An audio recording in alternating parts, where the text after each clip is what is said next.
Hello, I'm the Doctor. Welcome to DoctorGeek. Today, we're discussing Series 10, Episode 7, The Pyramid at the End of the World.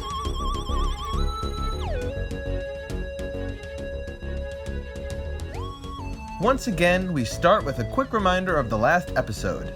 The Doctor is blind, but a digital version of him battled an alien race inside of a computer simulation in preparation for their invasion of the Earth. Once the Digi-Doctor realized he wasn't in reality, he sent his real self a warning with his sonic shades. Now, the Doctor and Bill are getting ready to face their biggest threat yet. An enemy who has simulated every event in human history and every person who's ever lived to determine the exact time when humanity would be at its weakest. Bill is once again on a date with Penny, only this time, presumably, it's not a simulation. It seems Bill took the Doctor's advice and asked her out, and she is now explaining to Penny what happened to her when her tutor was trapped inside of a computer simulation. As the two girls flirt with each other, it becomes even more apparent how great of an actress Pearl Mackie is. I 100% believe that Bill is really into this girl, and honestly, Bill is way out of her league. But that's just my opinion. As the two girls laugh about the Pope barging in on their simulated date, the door is kicked in and the United Nations troops file into her apartment. As Bill and Penny try to make sense of what is happening, the Secretary General of the UN introduces himself and asks Bill if she can put him in contact with the President. Bill is very confused at this, telling him that she doesn't know the President and wouldn't even have voted for him. He's orange, she says in disgust. The Secretary General tells her that he's referring to the Doctor, who, in times of crisis, is the President of Earth. With this revelation, Penny politely excuses herself, clearly frazzled by this experience, and Bill is once again forced to end her date to deal with the Doctor. Riding in a limo with the Secretary General, he gives Bill a quick briefing on their situation. He tells her that there is a disputed area in a country called Turkmenistan, a potential hotspot, that is currently being occupied by both the Russian, Chinese, and US military forces. Right in the center of them is a 5,000-year-old pyramid. As they get in contact with the US general, he tells them that the pyramid is currently dormant. Bill asks what a pyramid could possibly be doing, and the general realizes that she has not been told yet. This pyramid is 5,000 years old, but it wasn't there yesterday. After the credits, we join the Doctor playing his guitar inside the Tardis. The Doctor monologues, "The end of the world is a billion tiny moments. Somewhere unnoticed, in silence or in darkness, it has already begun." As he speaks, we cut to a dwarf woman, who we will later learn is named Erica, as she uses her purse to keep her front door open while she walks to her car. When a man exits her building, he slams the door behind him, crushing her glasses inside her bag. This will be important. The Doctor is interrupted by a knock on the door, as Bill questions why he has double-locked the Tardis. This gives the Doctor time to quickly grab his sonic shades, which he is still using to see his surroundings, since being blinded 3 episodes ago. The Doctor tells Bill he's been meditating, thinking about all the things the monks could be doing with the massive amount of information they have on the human race. He is clearly very shaken since seeing the events of last week. Bill tells the Doctor that the UN has called asking for his help, and he angrily tells Bill to tell them his answer is no. But as he finally opens the TARDIS door, he realizes that he is already on the plane with Bill and the UN. The Doctor asks them how they got his TARDIS out of his office, considering the windows aren't big enough. They are now, they inform him. The Secretary General approaches the door and attempts to show him their current problem on his tablet, but the Doctor's glasses cannot read a digital image. "Why don't you just tell me in your own words?" the Doctor asks him. Jumping back to the dwarf woman Erica we met earlier, we learn that she is a scientist working in a lab. As she comes into work, she brings coffee for herself and her coworker, Douglas, who is hungover from a night of partying and looks pretty terrible. Erica reminds him that they start stage 2 today, but tells him that she broke her reading glasses this morning, so he'll have to run the experiment. Douglas begrudgingly obliges. As Erica goes through an airlock to inspect a room of plants in the next room over, it is revealed that the monks are watching her through the lab's security camera. Back with the UN, the Doctor, Bill, and Nardole have arrived in Turkmenistan and are inspecting the supposed 5,000-year-old pyramid. "What do you know?" asks the Doctor. "It wasn't there yesterday," replies Bill. "Therefore?" the Doctor asks again. "It's not what it seems," she replies back, eventually working out that the only thing it could be is an alien spaceship. Once again, it's a pleasure to watch Pearl play this character, as the look of smug triumph that is on her face at arriving at this conclusion is hilarious. And it's nice to see the Doctor's training is starting to take even more effect on her. The Doctor tells them that whoever they are chose to put themselves in between the 3 largest armies on the planet, which means it's sending a message. Bring it.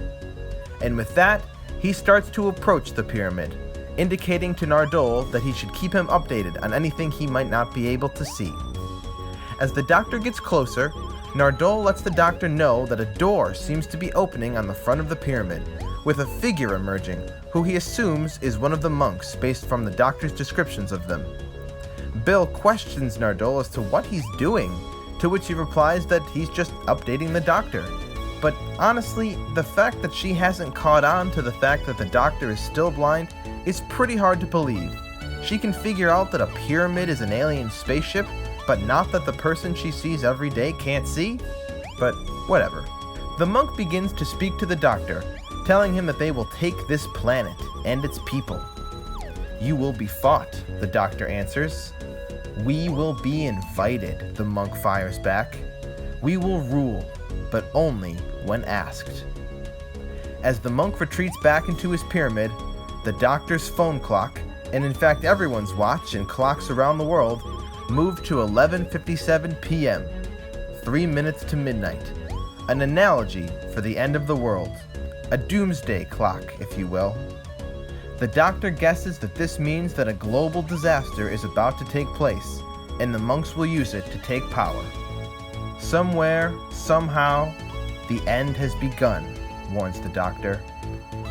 Back in the lab with Erica, we see that Douglas is not as focused as he should be, and in his haze, he mistakenly types 118.9 instead of 11.89, unknowingly starting a terrible chain of events, as the monks watch on. Using the Tardis, the Doctor abducts the head of the Russian army and introduces him to the US General and UN Secretary General, as well as the head of the Chinese army, who he had already abducted previously.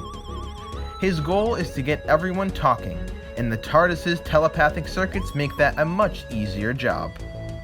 The group wants to know why the monks have picked this moment, and the Doctor tells them the monks believe that this is the time when they will be at their weakest. Like military leaders do, they wonder if a show of force might dissuade the monks by showing them that the humans won't go peacefully. Surprisingly, the Doctor agrees with this line of thinking, saying it's worth a shot. The monks didn't come here in peace, so there's no reason why they have to, and it might show them that they're more trouble than they're worth. At this moment, everyone's clock moves to 11:58 p.m., 2 minutes till midnight. Whatever is happening, it's getting closer. The Doctor tells the generals to call their armies and coordinate their attacks. Concerned, Bill asks Nardole what's wrong with the Doctor, but he tells her to speak to the Doctor personally, saying he has something to tell her. However, as Bill goes to confront the Doctor, a beam of light shoots from the top of the pyramid. It is no longer dormant. As an American fighter jet approaches the pyramid to make its strike, a bright flash is seen, and in an instant, the entire cockpit is replaced by monks, in a pretty frightening jump scare. The monks land the plane on the ground, and the pyramid doors open again, thankfully releasing the pilots unharmed. as well as a group of Russian sailors. But as the group questions where those people came from, a Russian submarine lands on the ground beside the plane, being lifted by the pyramid's beam. It had been instructed to target the pyramid with a missile. Clearly, a show of force will not work. I did, however, find it odd that the Chinese military didn't join in this strike. The doctor had clearly told the three of them to attack the pyramid together, but apparently the Chinese general wasn't that persuaded. Or maybe they ran out of their special effect budget and figured a plane and a submarine was big enough. As the generals try to figure out what to do next, the monk's voice emits from the pyramid, "We are ready to talk." Meanwhile, back in the lab, Douglas is barely staying conscious as he struggles through his work. His chemical concoction has finished mixing and now begins to be pumped into the plant room next door. The doctor, Bill, and Nardole, along with the generals, all enter the pyramid and begin to make their way through its corridors. Bill worries that it's a trap, but the doctor tells her that every trap is a chance to learn from your enemies. "Unless it kills us," she replies. "You can say that about anything," says the doctor. Suddenly, a monk appears before them. It tells them that the chain of events is already in motion. Life will end by humanity's own hand. The monks explain that they chose their hideous forms to look more like humans. The US general tells them that they look like corpses, but they reply that humans are corpses to them. The monks show them a series of wires, each one a direct line to a potential end of life on Earth. The monks can see into the future and prevent any disaster that might come, but they must be asked, refusing to help until they are welcomed. "We will protect you forever," say the monks. The doctor isn't convinced though, telling the group that if they invite them in, it will be the last free action they ever take. But the monks are undeterred, inviting the group to grab a wire set for 1 year in the future to see their demise for themselves. At this suggestion, everyone steps up to take a wire, but almost immediately, everyone but the doctor lets it go, unable to stomach the gruesome images of death and devastation that await the Earth in just 1 year's time. "All life gone, dead as the moon," says the doctor, surprising the others by his lack of emotion. "It's not my first dead planet," quips the doctor. Overwhelmed by what he has just seen, the UN Secretary General tells the monks that he will consent to them if they will save the Earth. They ask them if he has power, to which he says he does. "Power must consent," say the monks. The doctor asks what they mean by that, and they say, "Those with power must consent to our dominion. To rule through fear is insufficient. We must be loved," they say, as the doomsday clock moves once again, this time to 11:59 p.m. The monks warn the Secretary General that if his consent is impure, it will kill him, but he continues, despite the doctor's frantic pleas. "You act out of fear. Fear is not consent," say the monks, and the Secretary General is vaporized on the spot, as the rest of the group look on horrified. "We do not consent," the doctor says defiantly. "Without our help, your planet is doomed," reply the monks. "Well, it's been doomed before. You know what happened? Me," says the doctor, and the group leaves the pyramid to form a new plan. Back in the lab, Douglas and Erica are working in the plant room, wearing hazmat suits, but Douglas gets nauseous and takes his helmet off, not wanting to vomit inside of it. At that moment, the chemicals that Douglas mixed are beginning to take effect, and all of the plants suddenly wither and die. Erica, confused, rushes back to the lab to find out what happened, and as Douglas follows her, not only does he grab a sample of the plants with his hands, he enters the lab again without shutting the airlock behind him, dooming the planet.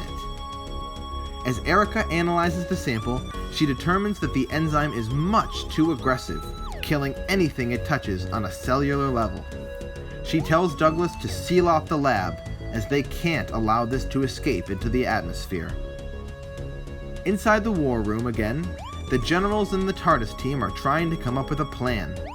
They guess that the destruction they saw in a year's time will be caused by some sort of massive world war, and the three generals make a truce among each other that they will strive for peace among their nations.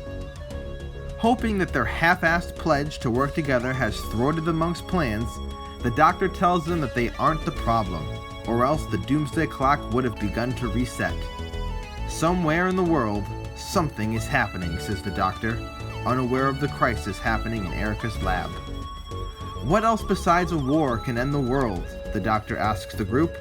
Bacteria, shouts Nardole. A little too quickly, in my opinion. I would have appreciated it if there had been one or two other guesses before landing on exactly what they were looking for. But I guess they're pressed for time as it is in a Doctor Who episode. Somewhere, someone's doing something, and it's about to blow up in their face, says the Doctor, and he begins to walk around the room, using his sonic on all of the computer monitors. I've just put all the world's secret documents online in searchable format, he tells a stunned room. Everybody Google. The Doctor is thinking that if there is something going on in the world that could possibly end it, it's probably being talked about. Back in the lab, Douglas, still not wearing his hazmat suit, collapses onto the ground, prompting Erica to go and inspect the airlock door, which she finds Douglas has left open. As she returns to his body, she sees him decompose in front of her eyes as the aggressive chemical takes effect. As she finally sees the mistake he made with the decimal in the computer system, she curses his incompetence. Honestly, that guy really deserved to die. He did absolutely nothing right from the moment he was introduced. Freaking Douglas. In the war room, the generals are getting frustrated, and the US general in particular is considering taking the monk's deal. The Doctor tries to convince him otherwise, reminding him of what happened to the Secretary General, but he says that the Secretary acted out of fear. I'm not afraid. I'm being smart, says the General. Smart is not giving up your planet, the Doctor replies. After polling the room, everyone, even Bill, begins to think that they should go back to talk to the monks, arguing that the monks have simulated every event in human history to find their weakness, and they can't possibly find a needle in a haystack this big with such little time to spare. The generals all agree to return to the pyramid together, and Bill asks the Doctor what he will do. The Doctor decides to finally tell Bill the truth about his blindness, but as he starts to reveal it, he has an epiphany. We can blind them, he shouts excitedly. After instructing Bill to watch the generals to make sure they don't do anything stupid, the Doctor and Nardole return to the Tardis to execute the Doctor's new plan. Earlier, Nardole discovered that there were 428 biochemical trials currently going on that had reached stage 2. The Doctor rationalizes that if they are on a government watch list, they must have cameras in their labs. Can you hack them? He asks Nardole. Of course I can. I'm not just sexy, Nardole replies. But there are 428 of them. We can't watch them all. But the Doctor's plan isn't to watch them all. It's to watch whichever one is turned back on after they all shut off. Sure enough, as soon as Nardole shuts down the cameras, the monks lose their feed and immediately turn it back on, revealing the correct lab to the Doctor. The TARDIS dematerializes and appears inside the lab next to Erica. Oh my god, she says, as the Doctor and Nardole emerge. No, but that's an easy mistake to make. The eyebrows, says the Doctor. What is that thing? Asks Erica, referencing the TARDIS. He's Nardole. He's not my fault, quips the Doctor again. By far my favorite exchange in the entire episode. The Doctor tells Nardole to get back in the TARDIS because the air in the lab is toxic. Nardole reminds the Doctor that he's not human, but the Doctor tells him that he's human enough, and he got his lungs cheap. This is an interesting insight into how Nardole got his body back after the Christmas special, The Husbands of River Song, where he was decapitated. It seems the Doctor rebuilt him from spare parts. The Doctor, for those who don't know, has a respiratory bypass system that allows him to breathe in toxic environments. This was mentioned a lot more frequently in the classic series and in the Big Finish audios. Erica explains the problem to the Doctor, and tells him that there is an air filtration process that cycles every 30 minutes that she can't switch off. If the air is allowed to vent into the atmosphere, it will kill everyone on Earth. Personally, this air system seems like a massive flaw in a lab that deals with deadly, world-ending compounds. But hey, what do I know? The doctor calls Bill and tells her the situation, letting her know that he has 20 minutes to fix the problem. As the doomsday clock ticks up to 11:59 and 40 seconds, Bill tells the doctor that they are entering the pyramid. The doctor does a little brainstorming and determines that the best course of action at this point is to sterilize the lab by fire. Blow it up. Erica realizes that the enzyme is giving off methane, making the lab extremely flammable, and the doctor is impressed by her quick thinking, asking her what she's doing when this is all over. Possibly a potential future companion, maybe? Meanwhile, in the pyramid, the generals tell the monks that they will consent to them, again receiving the warning that if their consent is not pure, it will kill them. After accepting, the monks say, "You act out of strategy. Strategy is not consent." And the three generals are vaporized like before. The monks ask Bill if she will consent, telling her that she represents the Doctor, who is the most powerful force on the planet. Bill is unsure, and she asks the Doctor if he's going to do it, to which he tells her, "Of course I'm going to do it."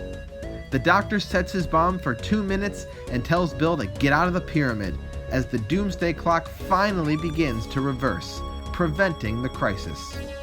However, the Doctor is locked inside of the lab, and Erica cannot override the emergency protocols. It's no big deal though, because the Doctor can just manually input the code to open the door, 3614. But of course, it can't be that easy, because this door has the strangest, most non-standard input device ever made, and the sonic shades can't read the numbers on a flat surface. No matter how hard he tries, there's no way for the Doctor to open the door.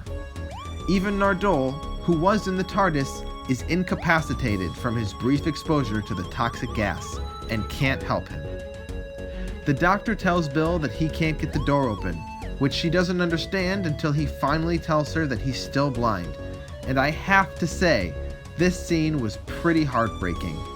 Peter Capaldi plays it perfectly as he realizes that he can't get out of this situation, even though he's done everything right. He's humbled by his inability to win because of his disability. Bill realizes that the monks can help him, and she runs back to talk to them. As the Doctor screams at her to let him go, it's his mistake and he will live with it, knowing that he saved the world. But Bill isn't taking no for an answer. She asks the monks if they can restore the Doctor's sight, and they tell her that they can. With that, she consents, and her consent is pure because it comes from love.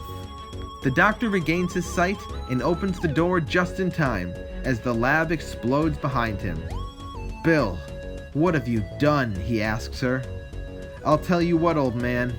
You better get my planet back," she replies. "Enjoy your sight, Doctor. Now see our world," say the monks, as the episode ends. So, overall, I thought this was an okay episode. By itself, it was pretty good, and if this was a standalone episode, I think I really would have liked it. But after all of the build-up of last week's Extremists, I was really expecting a lot more out of this invasion. These monks seem very menacing, but what do they actually do? What's their power? They have the ability to fix literally anything, but only when they're asked? It just seems pretty wishy-washy, and I wish that they were more defined villains, especially for being as scary looking as they are. I liked the idea of a virus being created accidentally and threatening the world, but I feel like that idea works well by itself, without the threat of weird alien monks on top of it. And the way that it was shoehorned into happening by the most incompetent scientist in the world, in the most security-lax laboratory in the world, was a little hard to believe. I'm sure that the idea for Douglas is that he is normally very good at his job, and today was just an off day for him. But I've been hungover plenty of times, and it doesn't make me forget basic rules of safety. And for someone working with extremely toxic chemicals, it's pretty unbelievable that he would leave an airlock door open, let alone take his helmet off in a situation where biosuits are required to be worn. Also, the speed at which Nardole was able to come up with bacteria as the source of the crisis, and the certainty to which they pursued that guess, also strained credibility, and I wish they would have put at least one or two alternate theories forward that they could have debated, besides the lame peace agreement that they made. The idea of consent was an interesting one that I think they could have done a lot with, but ultimately it seems like all they really meant was that they needed the doctor to agree, and in the end it was Bill who had to agree for him against his will. It's just a very contrived plan, and I wish it was a little bit more explained. As for what I liked about the episode, once again, I can't praise the character development in this series enough. Nardole had some great lines once again, and there were many that I immediately went back to listen to again. I laughed so hard the first time. Bill was impressive in this episode, as she took the lead in determining what the pyramid really was, showing us how she's grown through the series so far, and how her inquisitive nature is what makes her such a great companion. Her struggle to do what was right to save the Doctor at the expense of the planet was a classic companion dilemma that we've seen play out many times, and even though she ultimately made the wrong choice, it's hard to fault her for it. Peter has some great moments, primarily towards the end of the episode, as he interacts with Erica and relishes in his greatness at saving the day once again. But his crushing realization that he can't escape the explosion, and his admission to Bill that he is still blind, is played so well. Here we have the Doctor, who has done everything right. He saved the day with minutes to spare, and he did it all with his eyes closed. He should be able to claim this victory, but he can't, because there's a door and a combination that he can't see. It's so trivial that this is what stops him, an easily opened door that he can't see. And when he tells Bill that he's still blind, he's admitting that he's failed. It's a terribly sad moment, but it's perfect. The character of Erica, played by Rachel Denning, was a welcome addition to Doctor Who, and I really wouldn't mind seeing more of her in the future if they decided to make her a companion. She is an intelligent scientist, and unlike any companions we've seen before, I found her easy to root for. Lastly, for all of my complaints about the story, I did love the ending. We can't be certain, but it seems like the plan all along was for the Doctor to solve the problem the entire time. In the end, the monks did nothing but restore the Doctor's eyesight, since he neutralized the toxin for them. But they knew that he would get trapped, and that would force Bill to consent. However, if that really was the plan the whole time, then why even bother to ask the other generals to consent in the first place? But now we're getting back to things that don't make sense, so let's just wrap this up. This episode's best parts were when it was referencing extremists or setting up next week. To me, the episode seemed pretty irrelevant, as it played out like an introduction to the monks, but we already got that last week. By taking another episode to slowly introduce this enemy, I feel like we lost a lot of momentum. And as I said, this storyline would have worked even without their interference, since again, they really didn't do anything but fix the Doctor's eyesight. It's a shame because after Extremis, I was really looking forward to seeing what these creatures would do, and in a lot of ways, they let us down. The main cast did well, and Erica was an interesting foil for the Doctor, but the rest of the supporting cast, specifically the generals, came off as flat and one-dimensional. For a complicated episode that gets bogged down in the details, I give The Pyramid at the End of the World 7 monks out of 10. So, that was my review of Series 10, Episode 7. Be sure to like and subscribe for reviews and Doctor Who news every week. On the side, you can find my review for Series 10, Episode 6, Extremis. So check that out if you haven't already, and thank you for being my companion on this journey today. I'm the Doctor. Bye for now.